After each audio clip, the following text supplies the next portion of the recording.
আসসালামু আলাইকুম। ইজি রান্নাঘরের পক্ষ থেকে সকলকে স্বাগতম। আজকে আমরা নিয়ে এসেছি একটি নতুন রেসিপি, পাকা আমের জুস। যেহেতু এখন আমের সিজন, চারিদিকে প্রচুর পরিমাণে আম পাওয়া যায়।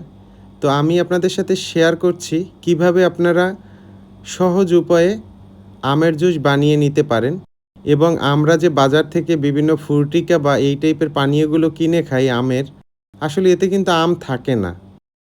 তো আপনারা বাসায় কিভাবে অত্যন্ত সুস্বাদু এরকম আমের জুস বানাতে পারেন, সেই উপকরণগুলো আপনাদের সাথে শেয়ার করছি খুবই সহজ উপায়ে। তো আমি এখানে শরবত বানানোর জন্য বা জুস বানানোর জন্য ৩টা আম নিয়ে নিয়েছি। ৩টা পাকা আম ছিল। তো আমি হাত দিয়েই ছিলে নিলাম, আমগুলো অনেক পাকা ছিল।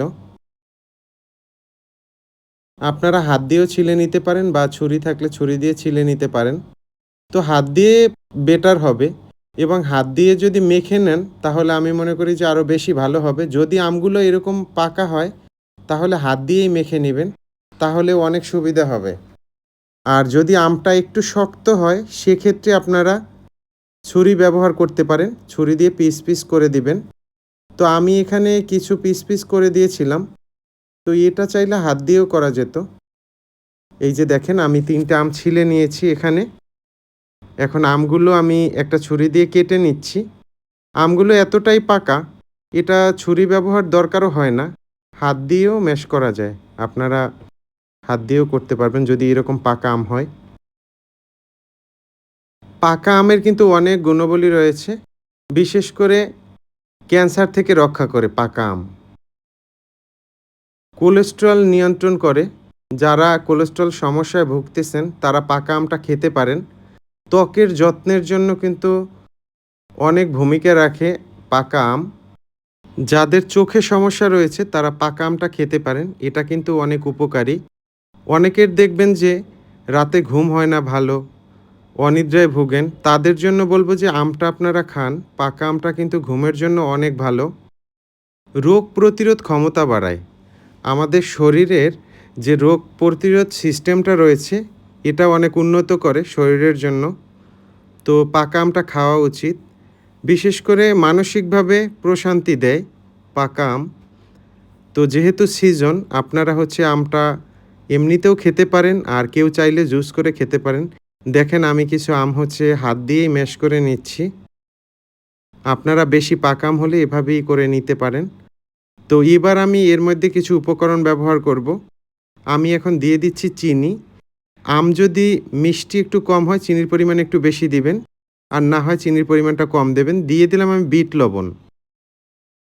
এখন আমি দিয়ে দেব ঠান্ডা পানি। এটা ফ্রিজে ছিল, ফ্রিজ থেকে ঠান্ডা পানিটা আমি ব্যবহার করছি।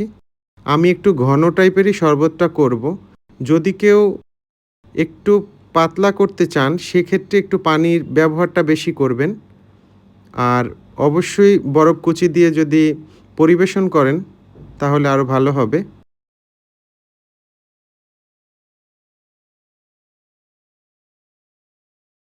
আমি এখন আমগুলোকে ব্লেন্ড করে নিচ্ছি একটা ব্লেন্ডার জারে। দেখেন আপনারা এভাবেই ব্লেন্ড করে নিবেন। তো যদি একটু ঘন রাখতে চান পানির পরিমাণটা কম দিবেন। আমকে কিন্তু বলা হয় লাভ ফ্রুট। এখন আমি ৩টা গ্লাসই পরিবেশন করে নেব। যেহেতু ৩টা আম, আমি কিছু বরফ কুচি দিয়ে দিচ্ছি এর মধ্যে। এখন আমি আমের শরবতটা দিয়ে দিব বা আমের জুসটা। এই যে দেখেন আমি একটু ঘনই করেছি। আমি চাইলে এখানে ৫ গ্লাস শরবত করতে পারতাম। তা আমি ৩টাই করেছি। আমরা যে ফ্রুটিকা খাই বাহির থেকে কিনে, এটা খেলে আপনার আর বাহিরের ফ্রুটিকা খেতেই ইচ্ছা করবে না। অসাধারণ হয়। আর বাচ্চাদেরকে এটা করে দিতে পারেন, যেহেতু এটা স্বাস্থ্যসম্মত। এটা বাচ্চারা খেলে শারীরিকভাবে হজমের জন্য কিন্তু পাকা আম অনেক উপকারী। আরেকটা কথা বলে রাখি, হিট স্ট্রোক ঠেকাবে। এই পাকা আমটা খেলে হিট স্ট্রোক হওয়ার সম্ভাবনা খুবই কম থাকবে। তো এক্ষেত্রে আমটা খাওয়া উচিত। ধন্যবাদ জানাচ্ছি সকলকে যারা ভিডিওটি দেখেছেন।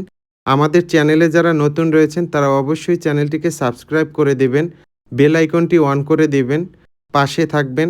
আবারও ধন্যবাদ জানাচ্ছি। ভালো থাকবেন, সুস্থ থাকবেন, নিজের খেয়াল নেবেন। আল্লাহ হাফেজ।